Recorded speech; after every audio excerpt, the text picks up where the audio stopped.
Baik, terima kasih. Assalamualaikum warahmatullahi wabarakatuh, teman-teman Waalaikumsalam. semua. Mungkin pertama-tama saya ucapkan terima kasih tentunya kepada Prof. Inten ya, karena saya mendapatkan kesempatan sebagai salah satu narasumber di acara bincang bareng BKKPII yang tentunya narasumbernya tadi hebat-hebat semua, perempuan-perempuan hebat gitu ya. Apalagi kita topiknya membahas tentang peluang karir sarjana teknik kimia dan tantangannya. Jadi dalam memperingati Hari Kartini kita yang akan sebentar lagi kita rayakan, tentunya kita para perempuan harus saling mensupport di mana sejarah itu memang menunjukkan perempuan itu memiliki starting point pada situasi sosial yang berbeda dengan pria dan tentunya juga di dunia pekerjaan. Jadi dalam paparan saya, mungkin saya sebagai praktisi, saya akan mencoba menceritakan perjalanan karir saya yang mungkin bisa memberikan gambaran kepada adik-adik semua sebagai lulusan teknik kimia. Ya, sebelumnya Ya memang gimana nggak tadi lama adik? saya dari UI namanya masih teknik gas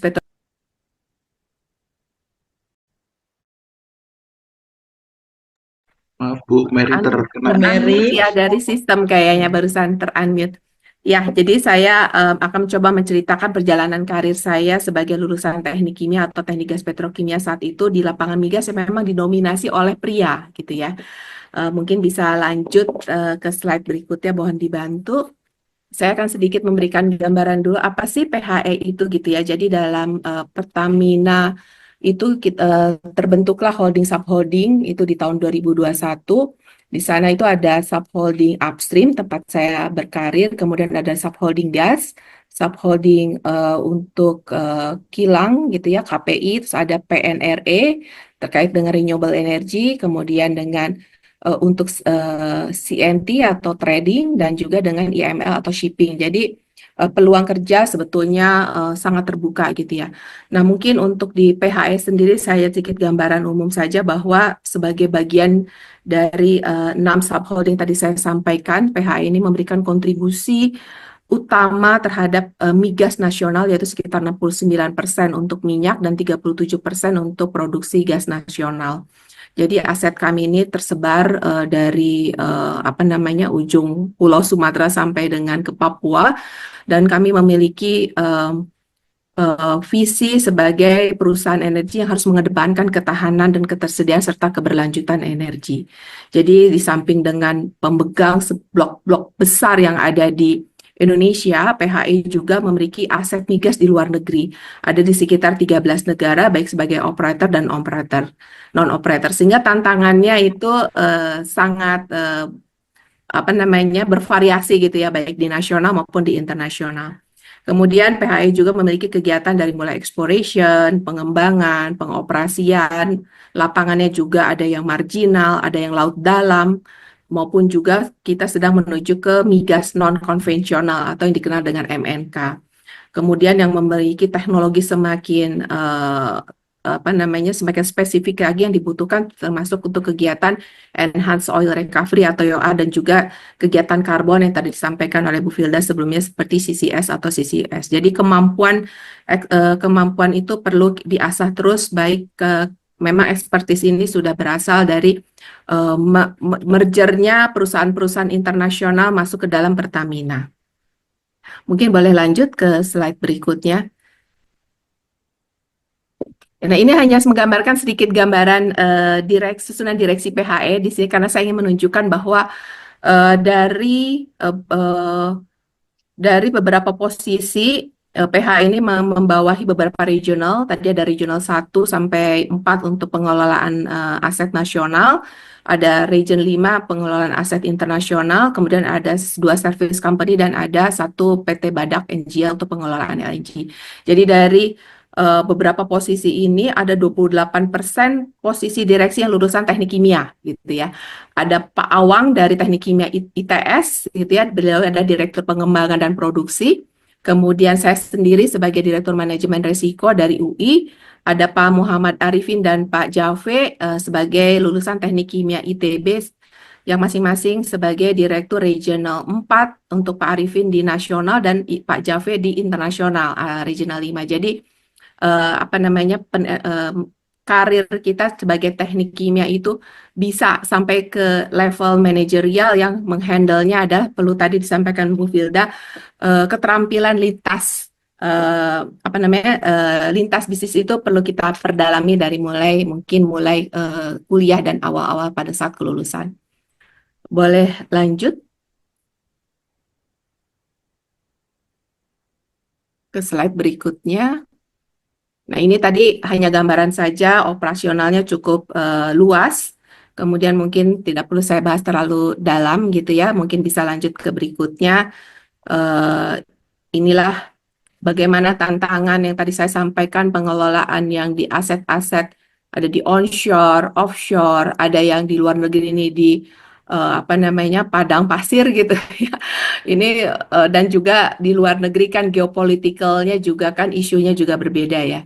Kita ada SWAM juga, jadi teknologi untuk laut dalam hal ini kita juga mengelola eh, apa namanya PSN bersama dengan Inpex untuk program Masela yang mungkin Bapak Ibu sudah ketahui ya, kita akan mulai on stream di tahun 2027 atau 2028 dan itu memerlukan teknologi yang sangat masif. Bisa lanjut ke slide berikutnya. Nah, bagaimana nih adik-adik kita perlu tahu apa sih yang dilakukan oleh profesional migas itu, bagaimana kurang lebih secara garis besar tanggung jawabnya. Jadi performance delivery adalah yang memang harus kita penuhi karena kita memiliki KPI atau Key Performance Indicator setiap tahun harus dipenuhi.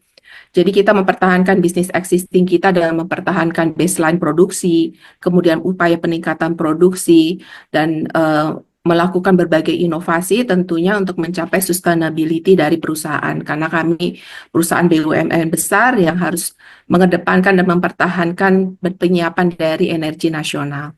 Dan kami juga berkomitmen untuk menuju net zero emission di tahun 2060 atau earlier, sehingga menjadi pelopor untuk CCS ya, bukan CCUS, tapi yang benar-benar untuk storage itu di Indonesia yang akan kita mulai pemborannya di tahun depan. Nah ini secara regulasi memang juga belum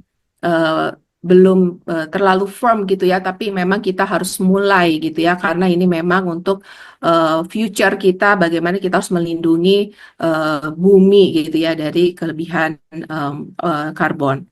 Nah, ini berhubungan dengan sustainability commitment dengan di bagian ESG, di mana PHI itu secara 2 tahun berturut-turut ESG ratingnya itu medium risk berdasarkan Sustainalytics Report. Dan untuk industri oil and gas-nya sendiri itu dinilai oleh lembaga itu menjadi pemilik pengelolaan risiko yang relatif baik dibandingkan dengan peers-nya. Dan kemudian dalam menjalankan operasional, kami sebagai BUMN juga menerapkan core value akhlak yang memang sudah diturunkan dari BUMN, yaitu ada amanah, kompeten, harmoni, loyal, adaptif, kolaboratif yang mungkin nanti menjadi landasan buat kita secara pribadi dan personal itu bagaimana kita harus bekerja. Boleh lanjut ke slide berikutnya. Saya akan berbicara mengenai demografi ini di subholding upstream yang memang tadi di hulu ya. Kalau tadi Bu Filda kan menceritakan bagaimana pergerakan dari mulai hulu sampai dengan ke downstream. Nah, saat ini populasi perempuan di subholding upstream itu ada 13%. Dari keseluruhan sekitar 10.500 kurang lebih jumlah pekerja tetap kami ya. Dan leadership perempuan yaitu di manager up itu sekarang kita ada 11%-an dari total populasi leadership yaitu sekitar 650 orang. Jadi ini menunjukkan bahwa di Pertamina Hulu Energi dan Pertamina Group bahwa kesempatan yang sama dari perusahaan itu diberikan kepada perempuan-perempuan untuk menjadi pemimpin. Nah, ini menjadi salah satu poin juga sekarang dari 11 poin utama Undang-Undang BUMN yang baru saja proses persetujuannya sedang sedang difinalkan ya dari mulai RUU kemarin yang mengatur bahwa karyawan perempuan diberikan peluang untuk menduduki posisi jabatan direksi, komisaris, dan jabatan strategis lainnya di BUMN. Nah, sesuai dengan data yang kita miliki sekarang di bagian kanan slide ini terlihat ada sekitar 629 pegawai PHI yang merupakan lulusan teknik kimia, di mana 12%, sekitar 12% dari keseluruhan 5.100 pegawai lulusan teknik. Jadi jurusan atau fungsi atau direktorat yang memang dominan dari teknik kimia itu ada di Direktorat Production dan Project, karena memang di situ pengelolaan produksi minyak, kemudian pengaliran pipa, menjaga integritas pipa gitu ya, itu juga memang domainnya adalah di teknik kimia. Boleh lanjut ke slide berikutnya. Nah, tantangannya bagaimana sih di perusahaan migas tadi sudah saya jabarkan. Nah, sekarang sebagai perempuan, bagaimana nih dukungan perusahaan? Nah, sebetulnya kalau dari perusahaan sendiri kita memiliki beberapa peraturan gitu ya, yang melindungi pegawai khususnya perempuan. Kita ada RWP atau Respectful Workplace Policy gitu ya, yang memang memberikan kebijakan-kebijakan melindungi perempuan, dan bahkan juga memang sebelum COVID kita memiliki baby care ya di lingkungan perkantoran. Kemudian media whistleblowing seperti itu juga memang disediakan jika memang ada pegawai-pegawai perempuan yang merasa ada perlakuan yang memang tidak baik. Nah, bahkan di Pertamina sendiri ada Pertiwi. Pertiwi itu adalah komunitas perempuan. Pertiwi itu singkatannya dari Perempuan Pertamina Tangguh Inspiratif Wibawa Integritas. Jadi ini didirikan di tahun 2021 oleh Ibu Nike saat itu. Ketua umumnya adalah Ibu Emma, Direktur Keuangan, dan baru di cascade ke subholding chapter di tahun lalu. Dan saya kebetulan ketua dari Pertiwi chapter SHU. Nah, di sini tujuannya adalah mendorong para pekerja perempuan agar bisa bersaing dan mampu menghadapi tantangan global melalui program yang difokuskan pada 5 hal. Development, well-being, sustainability, partnership, dan communication. Jadi kami cukup optimis dalam mencetak leader-leader perempuan yang kompeten, didukung dengan komitmen manajemen yang tadi saya sampaikan, sehingga memang terbukti bahwa pemimpin perempuan dengan karakteristiknya yang multitasking tadi itu dapat melengkapi dengan para pemimpin pria dalam mendorong kemajuan perusahaan. Jadi memang riset dari McKinsey tahun 2020 juga menyampaikan bahwa peningkatan performa karyawan perempuan gitu dalam keterwakilannya dalam jajaran manajemen itu bisa meningkatkan performa perusahaan sekitar 50% dari revenue tahunannya. Boleh lanjut ke slide berikutnya. Ini menceritakan bagaimana profesional journey saya dari seorang proses engineer pada saat lulus gitu ya. Inginnya ideal gitu ya proses engineer, tapi waktu itu kan tahun 98 ada masa krisis ya, sehingga kemudian saya masuk ke perminyakan tapi sebagai petroleum engineer gitu ya. Nah, memang ada dasar-dasar teknik kimia yang bisa saya aplikasikan, tapi memang saya merasa perlu belajar lebih, sehingga saya saat itu eh, mendapatkan offer dari Arco saat itu sebelum di take over oleh British Petroleum itu untuk melanjutkan S2 Petroleum Engineer di University of Tulsa. Tapi saya juga merasa perlu ada pemahaman manajemen, sehingga saya juga mengambil MMUI saat itu. Dan ini adalah karir saya di mana pada saat engineer itu saya kerap kali melakukan witness ke offshore gitu ya. Saya jadi terbang melakukan chopper, saya harus naik boat dengan cuaca yang memang tidak seindah kalau kita berlibur gitu ya. Jadi itu kesan-kesan yang memang saya rasakan, dan sampai level manajerial, manager VP, dan sampai saat ini saya memang sering ke lapangan untuk melakukan manajemen walkthrough untuk memastikan bahwa visi dan misi perusahaan itu dipahami oleh frontliner. Dan banyak juga pekerja perempuan kita yang memang base-nya di offshore atau di remote area gitu ya. Jadi kita harus memberikan support. Nah, mungkin yang bisa adik-adik lihat adalah pergerakan karir itu macam-macam ya. Kalau tadi Bu Filda itu juga kan sudah menceritakan, dan kalau karir saya kebetulan memang along the way itu saya vertically jadi technical gitu ya. Saya masih berhubungan sampai saya menjadi VP itu masih berhubungan dengan development and production terkait dengan project-project.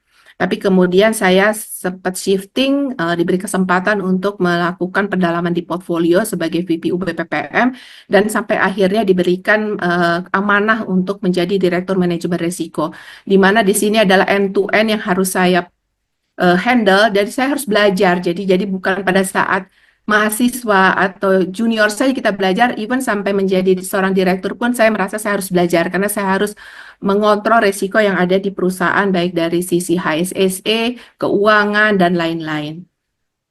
Boleh lanjut? Ini ada slide terakhir saya sebetulnya yang merupakan kunci keberhasilan menuju profesional migas. Itu take away yang mungkin bisa dibawa adalah jangan pernah berhenti belajar dan meningkatkan kompetensi kita dalam hal apapun. Perluas network kita, khususnya menjadilah diri kita sendiri dengan memiliki karakter kuat yang dilandasi juga oleh core value, karena itu akan menjadikan kita sebagai pegawai yang solid dan akan survive dimanapun kita ditugaskan. Karena kalau di Pertamina itu kita harus bersedia ditugaskan yaitu di remote area gitu ya, di pulau-pulau yang memang bukan preferensi kita lah gitu ya, tapi memang itu adalah suatu pilihan untuk kita berkarir. Nah, mungkin itu saja dari saya, tapi mohon maaf saya tidak bisa berpantun gitu ya. Mungkin saya hanya ingin menyampaikan saja, mungkin khusus untuk para Kartini-Kartini yang ada di zaman sekarang ini, manfaatkanlah kelebihan kita dalam multitasking sebagai perempuan, tunjukkanlah kemampuan kita tanpa perlu red carpet gitu, karena kita meyakini adanya kesetaraan gender, dan itu memang tadi sudah disampaikan juga secara regulasi dan support dari perusahaan terkait dengan JC tadi gitu ya, itu memang sangat kuat. Jadi tetap semangat untuk menjadi seorang perempuan yang bisa memimpin perusahaan maupun nasional secara keseluruhan. Terima kasih dari saya. Wassalamualaikum warahmatullahi wabarakatuh.